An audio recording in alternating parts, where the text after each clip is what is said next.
We're recording. Here we go. We got 68 minutes on the recorder.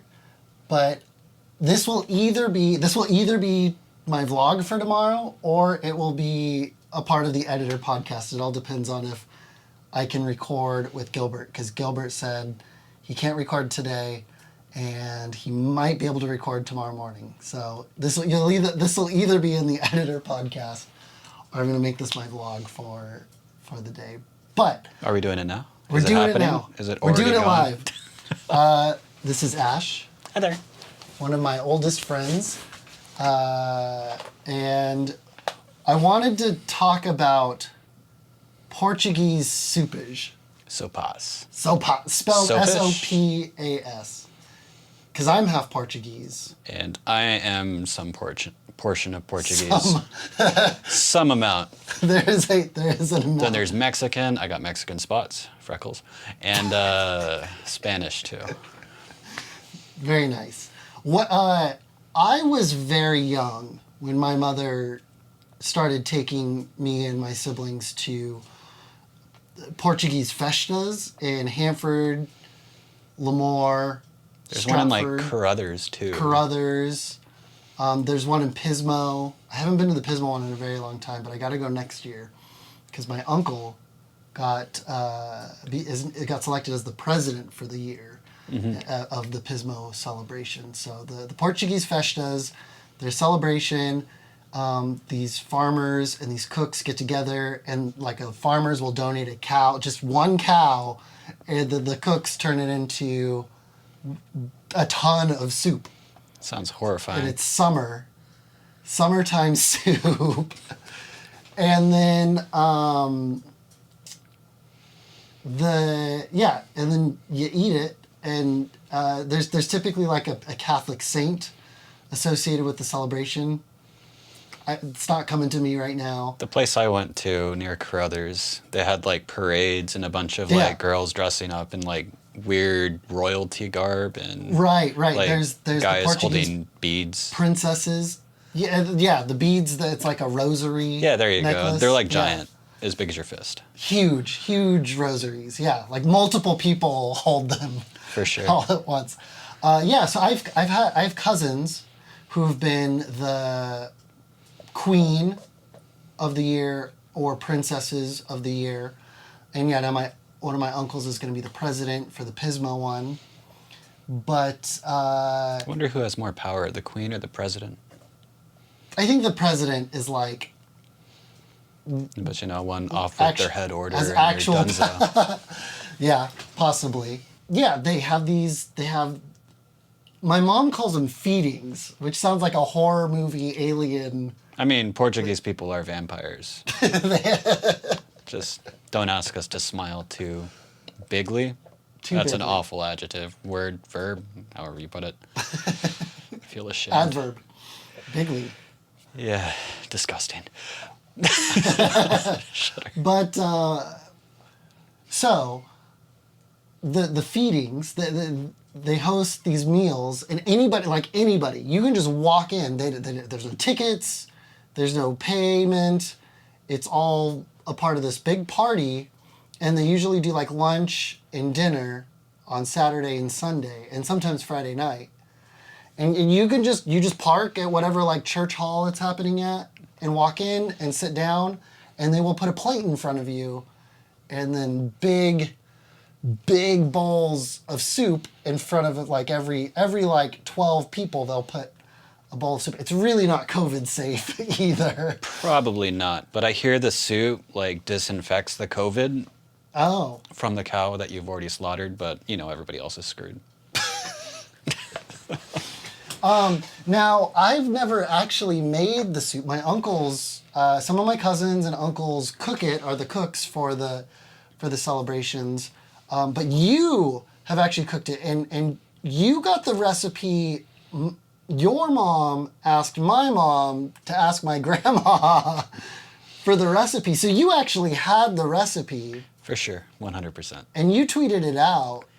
I mean, once you make it, you gotta like tweet it and share it with the world, because this stuff's like crack. It's great. Lauren doesn't like it. I love it. I would like for it to not be a summertime soup. It would be great. I mean, we always had it at Christmas, so. You had it at Christmas? Yeah, we'd make it ourselves and eat it for Christmas. Oh, we'd always have it in the summer with the celebrations. It was always way too hot. But you have it on your iPad here. I want to go over the recipe for Portuguese soupage. And it's spelled S-O-P-A-S, like the English translation, so you think it'd be sopas. Yeah, but there's like an H in there that doesn't exist, but you say it. One of those silent agents that and you gotta exists. zhuzh it up a bit. Yeah. I'll put the recipe in the description, but what can you walk us through, as someone who's actually cooked Portuguese soupage, walk us through the recipe and then like any insights you have from making it yourself. Okay, so step one, you got to make sure you're fully cleansed of all evils. Yeah, holy water. Holy water. Holy salt. Holy salt. Usually some soap and water. You want your hands clean. Yeah, just 20 seconds, a solid 20 seconds of washing, as we all learned. For sure, solid water. You want to wash your hands in ice. Oh, but you have to have 2 chuck roasts that you chop up into little, or you need a chuck roast, and then you chop it up into 1 to 2 inch cubes, and you brown all the sides in hot oil. Or if you're my uncles, get a cow donated and then slaughtered and then cut up, and they use like the entirety of the cow in their giant 10-foot. Do they use the bones to like stir it? Maybe they That'd should. Be intense. That would be very cool. You know, like very Viking, like the natives like the Portuguese use every part of the animals mentality. The priests come in wearing the fresh animal skin. Yeah. Very bright red-brown color. After you brown your little chunks of meat, you get 1 head of cabbage. Not lettuce, cabbage. And Cabbage it's the whole head. Yeah, more cabbage the better. You're just gonna want cabbage in it. 2 cloves of garlic cut up. 1 white onion cut up. No red onions. Bad stuff. Yeah. A tablespoon of cumin. A tablespoon of cinnamon. A tablespoon of allspice to kick up the spice. Allspice. Another tablespoon of cloves. 2 cups of tomato sauce, 2 cups of wine, salt and pepper as you want. A large pot that's half full of water, and 3 tablespoons of Worcestershire sauce. Worcestershire. Lots of Worcestershire. That's a You lot. could always add just more of Worcestershire. That is a lot of Worcestershire. And that'll make like enough food for like 4 people for like 5 days straight. It's a lot of food. For sure. More meat, the better too. And also, you need stale French bread. So if you ever like have one of those loaves laying around, you're like, "Oh, this is garbage." Well, it's not garbage. And it's hard as a brick. Yeah, for sure. You could build houses out of the dried French bread. Yeah, you might need a lumberjack to cut it into slices, but like pour some juice on it, and you got sopas. So at the celebrations, you know what they do? They have a table. Is that a table saw? The saw that's like a table, and then like part of the circular saw is sticking out of it. I don't know. You may have hallucinated that. Tools. I don't understand building things. Is that a table saw? Probably. Okay. I thought you might know it. I'm not great with tools either. Yeah, and they take the hard loaves of bread that have been stale for weeks, it's like the middle point where it's stale but not moldy, and it's hard as a brick, and they just right across the circular saw on the table, and that's how they cut up the really stale bread. Because otherwise, if you had a knife, you would need like a logging saw to cut it, because the bread is so hard. But they use a table saw to cut it. Your place is intense. I didn't see that. Okay, so... You can also use like 3-day-old stale bread. Yes. Just where it's like hard and crunchy and stuff, where Yeah. you wouldn't want to eat it without it being softened. It's going to be the 3rd weekend in August of next year. I'll bring you with me. We'll go to Pismo and eat from the vats of soupage, and we'll take a look at how they're cutting the French bread. They usually have like a news broadcast the week after, so you know you're late for this amazing thing. I know, they always So talk make about sure it to, after. watch that and feel disappointed. So those are the ingredients. For sure. What do you just throw it all in the pot? Or? Yeah. Throw it all into the pot, let it boil, and then you gotta kind of like let it simmer. So you bring it down from a boil and let it simmer for like 5 to 8 hours. Hours. Yeah. Long time. I think my uncle said that in Pismo they let it simmer for like 10 hours. Yeah. Could you put it in a crock pot then at that point? Like would you just... I've always like stirred it around every like couple hours. I don't know how well that is in a crock pot, but I'm sure it works fine. Yeah. I mean, it is just a stew. How are you going to screw it up, right? Throw it all in the pot.